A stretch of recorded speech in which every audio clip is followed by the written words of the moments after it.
nalar intelektual. Dasar di dalam membicarakan ini tidak lain adalah iman kita kepada Allah Subhanahu wa ta'ala.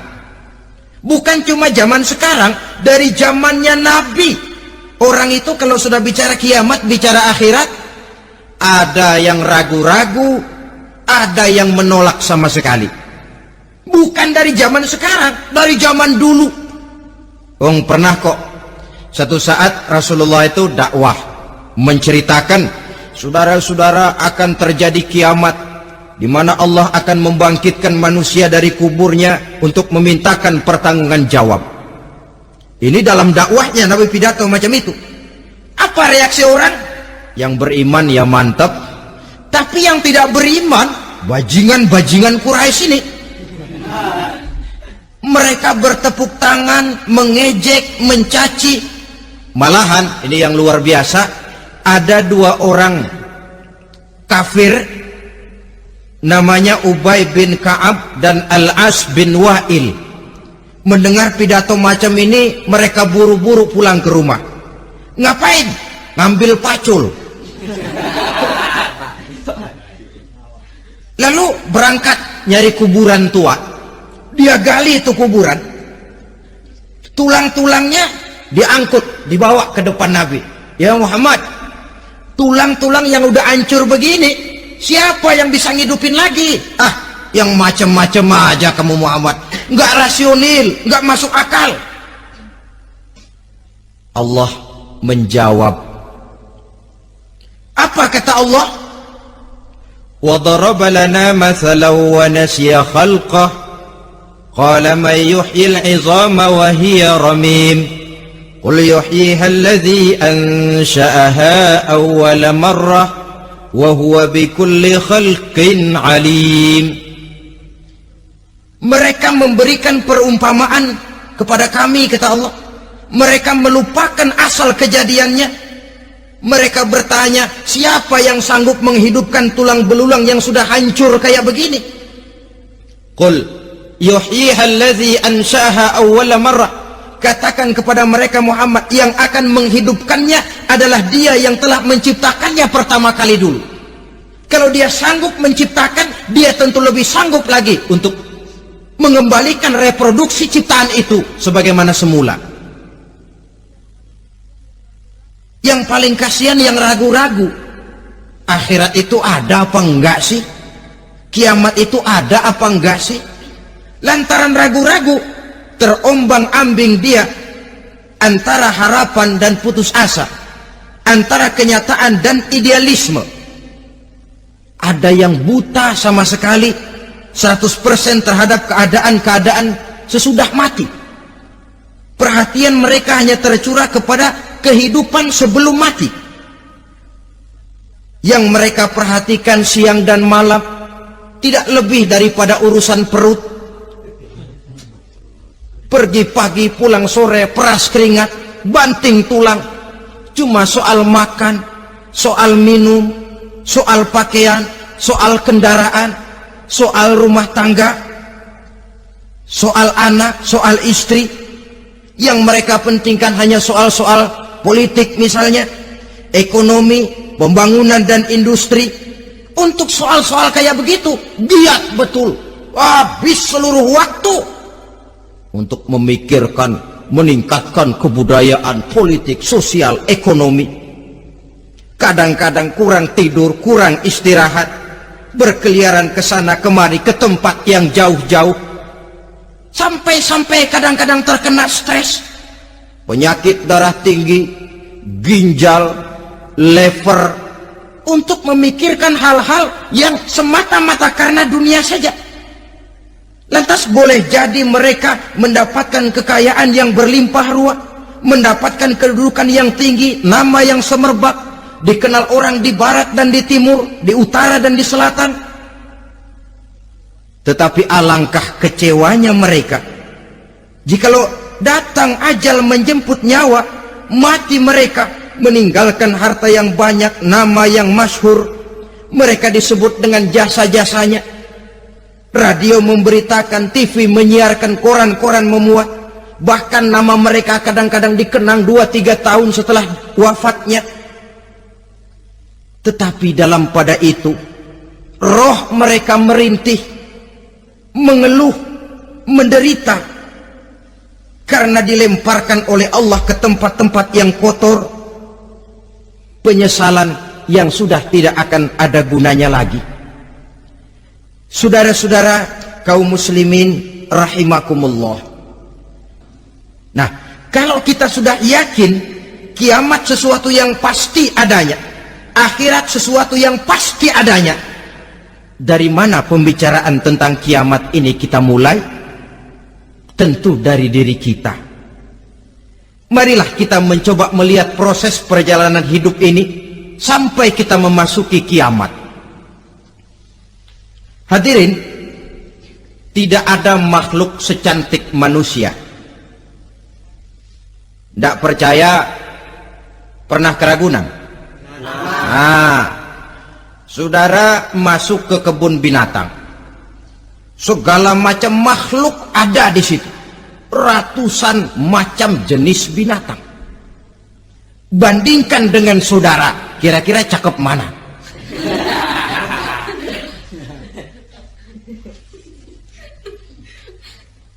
Dari seluruh makhluk yang diciptakan Allah itu, manusia fi ahsani taqwim, dalam bentuk yang paling sempurna, sejak susunan biologis sampai kemampuan berpikir. Biologis kita ya Allah timbang makhluk-makhluk Allah lainnya. Nah, kesempurnaan manusia ini oleh karena hidupnya terdiri dari 2 unsur pokok. Pertama unsur jasmani dan kedua unsur rohani, jasad dan roh. Jasad yang terlihat sekarang ini, potongan saudara yang ngejedok di depan saya ini jasad saudara. Ini yang berasal dari saripati makanan yang dimakan oleh bapak ibu kita. Lalu hasil kerjasama yang baik antara ibu dengan bapak, terwujudlah kita. Kalimat langsungnya, jasad ini berasal dari tanah yang tadi berubah dari bayi, remaja, dewasa, meningkat hari tua. Yang berubah itu jasmani kita. Kenapa? Karena jasmani itu materi, benda, daya tahannya terbatas. Dia berubah oleh pergeseran masa dan pertukaran waktu. Apa ada orang makin tua makin cakep? Jasmani oleh karena dia materi, dia berubah oleh pergeseran masa dan pertukaran waktu. Nah, yang menyebabkan jasmani itu bergerak karena ada roh di dalamnya. Ini yang menyebabkan kehidupan. Ini yang menjadi sumber kehidupan, pusat kesadaran dan pengertian dalam kehidupan manusia. Tanpa roh dalam diri kita, maka jasad kita, pernah lihat orang mati? Nah, itu kalau orang mati, coba perhatikan. Apanya yang kurang? Kupingnya masih ada, tapi sudah tidak sanggup mendengar. Matanya masih lengkap, tapi tidak mampu melihat. Jangankan melihat, terbuka saja tidak. Mulutnya masih ada, tapi sudah tidak bicara lagi. Telinganya cukup, tapi sudah tidak sanggup mendengar. Kakinya lengkap, tapi tidak mampu lagi berjalan. Apa penyebabnya itu? Ternyata jasmani kita, jasad ini, manakala sudah ditinggalkan oleh roh, dia tidak akan bisa berdaya apa-apa. Tidak mampu berjalan, tidak pula berbuat, tidak pula bekerja apapun saja. Saudara-saudara, dua-duanya punya kebutuhan. Jasmani ada kebutuhannya, rohani pun ada kebutuhannya. Jasmani yang jelas perlu makan, perlu minum, perlu tidur, perlu pakaian, dan sebagainya. Nah, apabila saat berpisah datang, ajal sampai, berpisahlah roh dan jasad. Dan itulah yang dinamakan dengan maut. Jadi apa sih mati itu? Mati adalah berpisahnya roh dengan jasad. Sebab itu Islam sangat menganjurkan kita untuk banyak-banyak mengingat mati. Bagaimana caranya mengingat mati? Pertama, mati itu kan pasti. Kira-kira yang hadir di sini ada yang nggak mati nggak kira-kira? Semuanya bakal mati kan? Berani? Berani. Sekarang mau? Saudara, sebenarnya kalau kita merenung lebih jauh, orang itu tidak perlu takut mati. Walaupun tidak boleh terlalu berani menghadapi mati. Karena bagaimanapun takutnya kita kepada mati, toh dia pasti datang. Bagaimanapun beraninya kita mati, kalau belum ajal, ya tidak mati juga. Jadi muslim itu kan harus berani menghadapi hidup dan tidak takut menghadapi mati. Mati adalah sesuatu yang pasti. Muslim dianjurkan banyak-banyak mengingat mati dalam kehidupan. Caranya bagaimana? Pertama, berziarah nengokin teman yang sakit. Ya? Suka nengokin teman yang sakit enggak? Oh, itu pahalanya kata Nabi. Menengok orang yang sedang sakit lebih afdol daripada sholat sunnah 1000 rakaat. Apa pernah saudara sembahyang sunnah sampai 1000 rakaat? Nengokin orang sakit pahalanya lebih afdol daripada itu. Kenapa menengoki orang sakit mengingatkan kita kepada mati?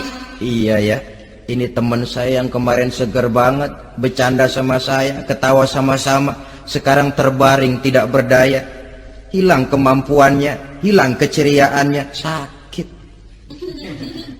Iya kalau sembuh, kalau ajal, iya sekarang giliran dia, kalau jatuh ke saya.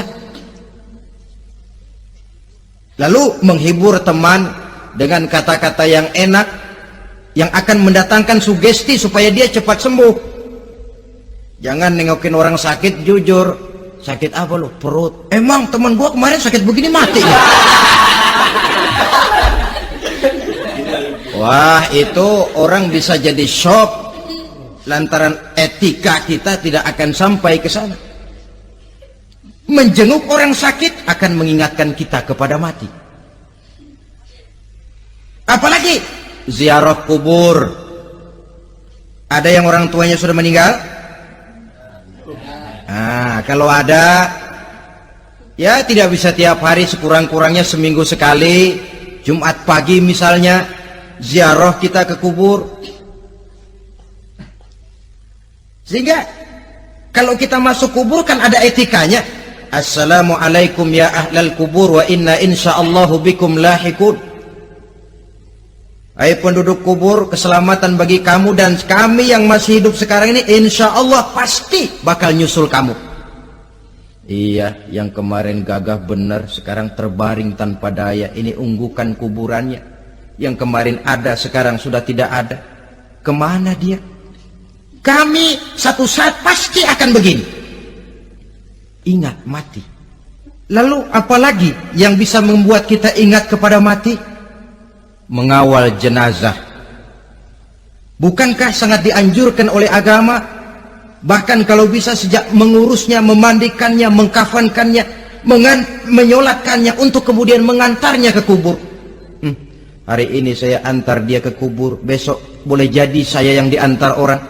Hari ini saya solatkan dia, besok boleh jadi saya yang disolatkan orang. Hari ini saya masukkan dia ke liang lahat, besok mungkin giliran saya dimasukkan orang ke liang lahat. Ingat mati, tumbuh kesadaran. Lalu daya positifnya dalam kehidupan apa? Nah, saudara-saudara hadirin, orang yang mengingat mati bukan lantas menjadi lemah dalam kehidupan, menjadi putus asa, sedikit semangat, terbentur kesulitan, mudah frustasi. Bukan itu tujuannya kita diperintah mengingat mati. Jelasnya Islam menganjurkan kita untuk mengingat mati guna maksud-maksud yang positif, supaya orang lalu sadar hidup ini cuma sebentar, maka mumpung hidup, nah ini mumpung, tapi mumpung yang baik. Mumpung hidup, maka hidup yang singkat ini harus saya pergunakan dengan sebaik-baiknya, melakukan kebajikan yang sebanyak-banyaknya, menjauhkan rasa malas, menunggu keajaiban yang datang dari langit, berleha-leha, bermain-main, sementara maut kalau dia datang tidak pernah main-main. Pantas kalau seorang penyair bernama Syauqi memesankan, tazawwad bittaqwa fa innaka la tadri idza hanna al-lailu hal ta'ishu ila al-fajri, kam min sahihin mata min ghairi illatin wa kam min alilin 'asha hinan min ad-dahri. Persiapkan dirimu dengan takwa, sebab kamu tidak tahu apabila malam datang kamu masih bisa hidup apa enggak besok pagi. Apa ada jaminan saudara yang kumpul di depan saya malam ini besok masih bisa hidup? Tidak. Ada jaminan? Tidak. Tidak ada sama sekali. Kam min sahihin mata min ghairi illatin. Jangan yang remaja lalu berpikir, gua rasanya masih jauh banget mau mati. Ini sesuatu yang pasti yang kita tidak pernah diberitahu kapannya. Kalau dikasih tahu kapannya kan kita bisa, umpama malaikat maut datang ke rumah saya, saudara Zainuddin kau mati 80 tahun lagi. Wah, saya kan berhitung, masih lama, poya-poya aja dulu Tapi ini tidak pernah diberitahu kepada kita. Lantaran tidak diberitahu itulah kita perlu bersiap-siap dengan selalu mengingat-ingat mati yang mendorong kita untuk berbuat positif. Satu contoh peringatan mati yang mendatangkan positif pada peristiwa ketika turun perintah hijrah. Ketika di Mekah sudah terpepet turun perintah hijrah. Ini sahabat yang berangkat hijrah, jangan dikira semua bulat hati. Ada yang mikir, kalau saya hijrah berangkat dari Mekah ke Madinah, nanti di tengah jalan dicegat oleh kafir Quraisy lalu dibunuh, mati saya. Takut mati. Allah peringatkan, kullu nafsin za'iqatul maut. Kamu disuruh hijrah saja takut mati, padahal kamu tahu semua yang hidup bakalan mati. Diam saja di Mekah mati, hijrah ke Madinah pun akan mati. Mendengar ayat ini, Sayyidina Umar bin Khattab seperti dibakar semangatnya. Kalau sebagian sahabat hijrah sembunyi-sembunyi, beliau mau hijrah itu malah bajingan Quraisy dikumpulkan dekat Ka'bah. Pidato, ya ma'syara Quraisy, dedengkot Quraisy, dengerin. Besok pagi yang namanya Umar bin Khattab mau hijrah dari Mekah ke Madinah. Siapa yang kepengen kepalanya berpisah dengan badannya, persilahkan cegat Umar di jalanan. Besok dengan tenang dia berangkat hijrah, gak ada yang berani nyegat. Tuh Quraisy juga barangkali mikir, gue ngapain nyegat penyakit. Begitu ingat mati, timbul semangat juang, timbul semangat berbuat. Ini ingat mati yang positif, bukan yang melemahkan semangat. Dah jangan kerja rajin-rajin dah, lu bakalan mati. Ini ingat mati yang salah pasang. Ingat mati seharusnya mendorong manusia untuk berbuat lebih tekun. Allah memberikan peringatan, qul innal mauta alladzi tafirruna minhu fa innahu mulaqikum. Katakan, maut yang kamu akan melarikan diri daripadanya, yang kamu takuti benar dia pasti akan datang menjemput kamu. Saudara-saudara hadirin yang saya hormati, datangnya memang tidak kita harapkan yang namanya maut, tapi sekali dia datang tidak ada pintu tempat kita lari. Dia memang tidak pernah kita undang, tapi sekali dia datang mengetok pintu, kekuatan apa yang bisa menolak? Dia sebuah tanda seru dalam kehidupan. Apa yang menyebabkan orang takut mati? Pertama barangkali karena dia tidak tahu bagaimana kehidupan sesudah mati.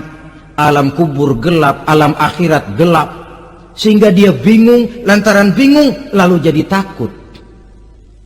Yang kedua, boleh jadi oleh bayangan-bayangan dosa yang pernah dia kerjakan di dunia ini. Kerjanya cuma menumpuk dosa. Dia gembira, bahagia, tertawa di atas tumpukan dosanya. Merasa segan berpisah dengan seluruh kehidupan ini. Sehingga boleh jadi maut adalah sesuatu yang ditakutkannya benar dalam kehidupan. Tapi bagaimanapun takutnya, tidak ada tempat lari dari dia. Dalam ayat lain Allah jelaskan, Aynama takunu yudrikumul mautu walau kuntum fi burujim musayyadah. Di mana saja kamu berada, dalam benteng yang paling tangguh sekalipun, maut pasti akan datang menjemput kamu. Nah, bagaimana caranya maut datang menjemput kita? Bila datang dia, sang malaikat pencabut nyawa, malaikat Israel namanya, hendak mengambil ruh kita. Dalam suasana macam begitu, di akhir kehidupan dunia, dalam berhadapan dengan sakaratul maut, terbagilah manusia dalam dua bagian besar. Pertama, yang menghadapi sakaratul maut itu dengan husnul khatimah, baik di akhirnya, sehingga pada saat ruhnya berpisah dengan jasadnya, kelihatan dia seperti senyum, mukanya cerah. Bahkan sebelum itu boleh jadi dia sempat meninggalkan pesan-pesan yang baik. Ada yang sempat azan, ada yang sempat baca Quran.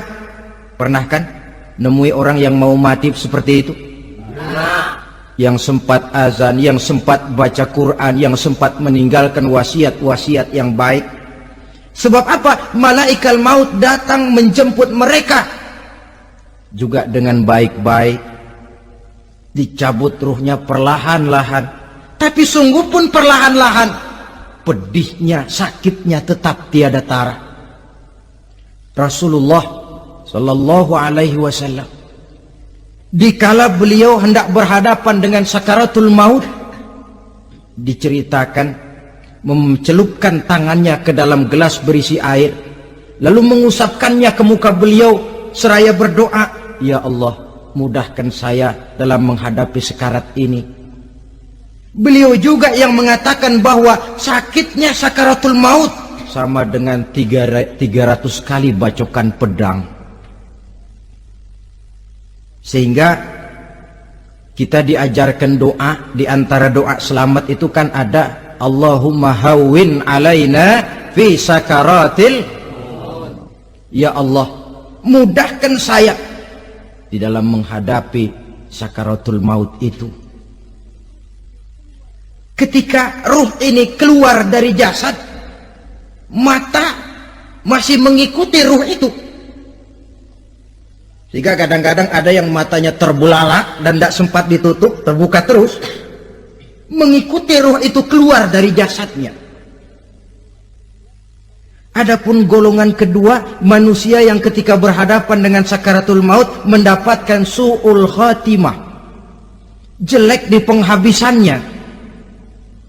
Sekaratnya sudah setengah mati, lalu jelek juga di akhirnya, mati dalam keadaan yang tidak baik, tidak terpuji. Ada yang lagi megang kartu, mati. Ada yang lagi di tempat ngadu ayam, mati. Ada yang lagi di tempat pelacuran, mati. Ada yang lagi megang botol minuman keras, mati. Nih barangkali malaikat maut gemes banget nariknya, lu bajingan, lu tarik terus kan. Mati su'ul khatimah. Makanya bagus itu. Kadang-kadang di majelis-majelis taklim kan sering dibaca, ya Allah biha, ya Allah biha, ya Allah bihusnil khatimah. Kan ada itu? Ada enggak? Saudara hadirin, mohon agar oleh Allah kita diberikan husnul khatimah, baik di saat ruh akan berpisah dengan jasad. Ini sesuatu yang pasti. Sang malaikat maut datang menjemput nyawa. Setelah ruh berpisah dari badan, maka tinggallah sang badan, ditangisi oleh semua yang kita tinggalkan. Sehingga kepada putrinya Fatimah, ketika malaikat maut datang hendak menjemput baginda Nabi, beliau berkata kepada anaknya, Fatimah, kamu tahu siapa yang datang? Saya tidak tahu, Bapak. Yang datang hadimul lazat, itu dia yang menghancurkan seluruh kesenangan dunia. Wa qati'us syahwat, yang memisahkan kita dengan seluruh yang kita cintai. Dia malaikat maut, Pak. Demi setelah dikafankan, dibujurkan, kita menghadap ke arah kiblat, orang banyak pun datang menyolatkan kita dengan 4 takbir, diiringi dengan doa.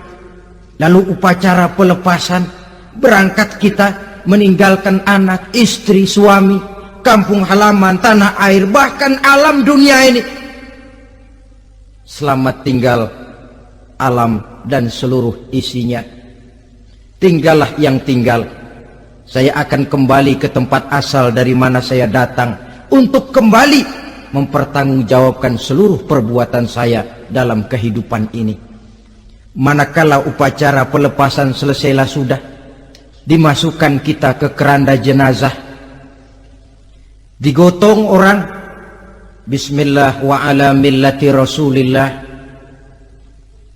dibawa ke tempat peristirahatan terakhir katanya. Padahal dulu kalau mau kita istirahat, ke villa lah kita, ke Bali lah kita, ke Hong Kong lah kita, ke tempat-tempat tamasya yang indah. Oh, rupanya akan sampai juga perjalanan menuju tempat peristirahatan terakhir, yang luasnya tidak akan lebih dari 2 kali 1 meter. Diusung orang kita, diantarkan orang banyak. Manakala sampai ke atas yang lahat, pengusung jenazah dibuka, diturunkan kita ke liang lahat, dibaringkan. Gumpalan tanah akan jadi bantal kita. Muka dibuka, dihadapkan ke arah kiblat. Setelah itu ditutup liang lahat kita dengan kayu. Masih belum kurang, diuruk dengan tanah. Yang menguruk orang-orang yang tadinya mencintai kita, menyayangi kita. Tapi ketika jasad sudah ditinggalkan ruh, habis rupanya cintanya. Coba jasad kalau sudah ditinggalkan ruh, 3 hari aja di rumah, serem. Ya mayit, siapa yang betah nemenin mayit? Lalu bila upacara pemakaman selesai, maka berusahalah semuanya. Para pengantar akan kembali ke rumahnya masing-masing. Maka masuk kita ke alam kehidupan, yaitu yang disebut alam barzakh atau alam kubur. Apa selesai hidup sampai di situ? Tidak. Hanya beberapa langkah setelah yang mengantar kita pulang. Diriwayatkan dalam hadis Bukhari dan Muslim, bila seseorang sudah diletakkan di kuburnya, lalu yang mengantar kembali pulang, maka roh si mayit akan dapat mendengar bunyi terompah orang yang pulang itu. Bunyi terompahnya terdengar. Datang 2 malaikat menanyakan dia dengan pertanyaan-pertanyaan yang kalau bisa dijawab dengan betul, 2 malaikat yang bernama Munkar Nakir akan bilang, jawabanmu betul, tenanglah kau di sini, naumatal arus, tidurlah kau di sini seperti tidurnya pengantin. Orang yang baik-baik di alam kuburnya akan mendapat nikmat kubur, sehingga masa penantian yang lama. Sebab jangan lupa, kita masuk ke kubur itu kan menunggu sampai datangnya hari kiamat. Jadi kalau kiamat umpama masih 1000 tahun lagi, ya 1000 tahun kita menunggu. Orang yang baik-baik penantian di alam kubur, kata malaikat, naumatal arus, tidurlah kamu seperti tidurnya pengantin. Bagaimana sih tidurnya pengantin? Nggak berasa. Iya, kata anak sekarang endah aja udah. Begitu mendusin pagi, kata lakinya, malam sebentar bener ya Neng. Sebentar betul katanya malam. Iya tentu saja tidak terasa. Kenapa? Dia tidak pernah memikirkan waktu. Terbawa oleh kenikmatan dan kelezatan yang dirasakannya dalam kehidupan. Tapi orang kafir, orang yang dosanya bertumpuk, tidak sanggup menjawab pertanyaan dua orang malaikat, maka dia akan mendapat azab di alam kuburnya terus menerus siang dan malam sampai datangnya hari kiamat. Ibarat maling ayam ketangkep, belum masuk pengadilan udah digebugin duluan. Kan begitu kan? Ada maling ayam nggak di sini? Nah, itu yang nyaut tadi pengalaman itu. Di sidang belum divonis, belum digebugin babak belur. Saudara hadirin, maka alam kubur bisa merupakan raudhatun min riyadil jannah, taman di antara taman-taman surga, pun juga bisa merupakan hufratun min hufarin niran, menjadi liang daripada neraka. Ada lagi riwayat yang dari Imam Muslim yang diperoleh dari Zaid bin Sabit. Zaid bin Sabit cerita, satu hari kami bersama Rasulullah SAW berada dalam kebun kepunyaan Bani Najjar. Rasulullah sedang duduk di atas keledai. Tiba-tiba entah bagaimana itu keledai terkejut, kaget, berontak, hampir Rasulullah jatuh. Rasulullah kemudian bertanya, rupanya di kebun itu ada kuburan tua, 5 atau 4 kuburan. Rasulullah lalu bertanya, saudara-saudara, ada yang tahu nggak ini kuburan siapa? Nggak ada ya Rasulullah. Memang kenapa? Ini penghuni kuburnya lagi disiksa oleh Allah. Andai kata boleh saya mohon kepada Allah supaya kamu dengar seperti yang saya dengar, andai kata saja kamu kuat mendengarnya, saya pasti akan berdoa. Tapi sayang, saya yakin kamu pasti tidak akan kuat mendengar mereka mendapat azab di kuburnya. Hadis sahih riwayat Imam Muslim dari Zaid bin Sabit.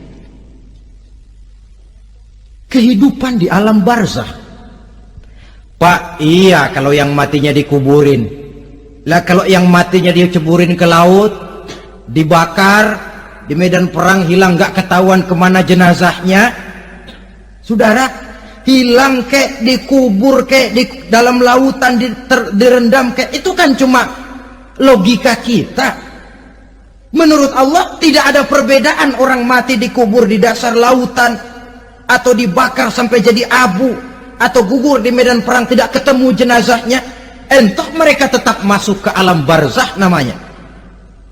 Jasad boleh hancur, tapi roh sebagai sumber kehidupan, pusat kesadaran dan pengertian, dia tetap ada, mengalami kebahagiaan dan kegembiraan atau mengalami kepedihan dan penderitaan, bergantung kepada amalan yang kita lakukan dalam kehidupan di dunia ini. Maka dalam Yasin tadi kan jelas, qul yuhyiha alladzi ansha'aha awwala marrah, yang menghidupkan mereka yang dikubur di dasar lautan, mereka yang dibakar sampai jadi abu, yang akan menghidupkan ialah Allah yang menciptakan mereka dulu pertama kalinya. Jadi kalau sudah ada aslinya, ya tentu tidak perlu contoh lagi, akan sangat mudah membuatnya. Orang tua kita, keluarga kita yang sudah berpulang, mereka di alam barzah sekarang ini bisa mendapat nikmat kubur, bisa mendapat azab kubur, bergantung amalan mereka dalam kehidupan di dunia ini. Dalam Musnad Imam Ahmad dan Sahih Abi Hatim malah ada tambahan riwayat, orang yang banyak kebajikannya di dunia, amalannya akan datang menemani dia. Sholatnya dekat kepalanya, puasa sebelah kanan, zakat sebelah kiri, menghibur dia. Malahan dikatakan berbentuk orang yang cantik menemani dia di alam kuburnya. Aneh, dia tanya, man anta lam ara fid dunya ajmal minka. Siapa kamu? Di dunia ini belum pernah saya melihat orang secantik kamu. Dia jawab, ana amaluka sholeh. Saya adalah amalmu yang soleh yang kau kerjakan waktu di dunia. saya sekarang diperintahkan untuk menemani kamu di sini. Alhamdulillah. Sedangkan amalnya yang jahat akan datang dalam bentuk yang menyeramkan menemani dia di sana. Bayangin deh, di kuburan ditemenin yang serem-serem. Sama juga di dunia. Di dunia, kalau kita di tempat gelap ditemenin orang cakep, enak nggak? Wah, pengalaman. Tapi coba bayangin, sudah tempatnya gelap, yang nemenin jelek nggak ketulungan, gerah kita. Nah, saudara hadirin yang saya hormati, lalu bagaimana tempat arwah-arwah yang sudah kembali menghadap Allah yang disebut mustaqarrul arwah itu? Macam-macam tingkatannya sesuai dengan profesi dan amalannya waktu di dunia. Ada roh-roh itu yang setelah pisah dengan jasad, artinya mati, ditempatkan di tempat yang disebut a'la iliyin, tempat yang tertinggi. Siapa ini? Arwahnya para nabi dan para rasul. Ini fi a'la iliyin, di tempat yang tertinggi. Arwahnya para nabi, arwahnya para rasul. Dan karena kita bukan nabi, bukan rasul, ya jangan mimpi dapat tempat fi a'la iliyin, kecuali kalau Allah menghendaki. Itu hak prerogatif Allah, tapi kan tidak adil kalau Allah melakukan itu. Ini kelompok roh-roh yang masuk golongan VIP. Wah, the first class. Para nabi, para rasul. Lalu ada pula roh-roh itu yang setelah pisah dengan jasadnya diumpamakan seperti burung-burung hijau yang berterbangan di perkebun-kebunan surga. Roh siapa mereka ini? Rohnya para syuhada, orang-orang yang mati syahid gugur membela agama. Nah, ini bedanya orang mati syahid dengan pahlawan, ya. Apa bedanya syuhada dengan pahlawan? Kalau syuhada, orang yang gugur membela agama, niatnya karena Allah, mati syahid. Kalau pahlawan, orang yang gugur membela negara, orang yang dianggap berjasa kepada pemerintah. Klimaksnya, kalau orang mati syahid, jelas surga. Tapi pahlawan, belum tentu surga. Kenapa? Bergantung kepada negara macam apa yang dibelanya, dan pemerintah model mana yang dibelanya. Di negara-negara komunis misalnya, banyak nggak pahlawan? Banyak. Dengan sekian tanda jasa, yang mati di medan perang dan sebagainya. Kira-kira pahlawan komunis masuk surga nggak? Ya, kalau pahlawan komunis masuk surga, kita nggak kebagian kapling di surga barangkali. Inilah bedanya pahlawan dengan orang mati syahid. Kemudian ada pula roh itu yang tertahan di pintu surga. Tertahan di pintu surga. Ini seperti tadi, orang yang mati syahid tapi masih ada kaitan di dunia. Rasulullah pernah ditanya orang, ya Rasul, kalau saya maju ke medan perang bela agama, mati syahid, apa saya masuk surga? Iya, masuk surga. Kecuali kata Nabi, kalau masih punya utang. Nah, tertahan di pintu surga. Ada pula roh itu yang tertahan di alam kuburnya. Ini umumnya seperti tadi itu.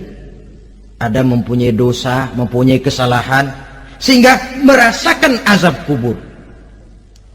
Ada juga roh itu yang tertahan di permukaan bumi. Mereka yang dalam hidup selalu menumpuk dosa-dosa yang besar, meninggal sebelum keburu untuk bertaubat. Saudara hadirin yang saya hormati, inilah yang kita khawatirkan. Sebab jikalau pada saat roh sudah datang, jikalau saatnya roh datang berpisah dengan jasad, menemukan sakaratul maut, saat itu taubat sudah tidak akan ada gunanya lagi. Masuk ke alam kubur, mendapat azab kubur sampai datangnya hari kiamat. Berapa lama di alam kubur ini? Menunggulah kita sampai datang saatnya kiamat. Nah, saudara-saudara, apa tanda-tanda hari kiamat? Kapan dia akan datang? Bagaimana hal ihwal manusia pada saat terjadi kiamat? Bagaimana alam ini? Bagaimana perhitungan di padang mahsyar? Insya Allah akan saya ungkapkan pada bagian kedua dari ceramah ini. Insya Allah kita akan lanjutkan pembicaraan ini sampai kepada terminal paling akhir, surga dan neraka. Inilah saja pertemuan kita pada kesempatan kali ini. Terima kasih banyak atas segala perhatian. Mohon maaf atas segala kekurangan. Wabillahi taufiq wal hidayah. Wassalamualaikum warahmatullahi wabarakatuh. Waalaikumsalam warahmatullahi wabarakatuh.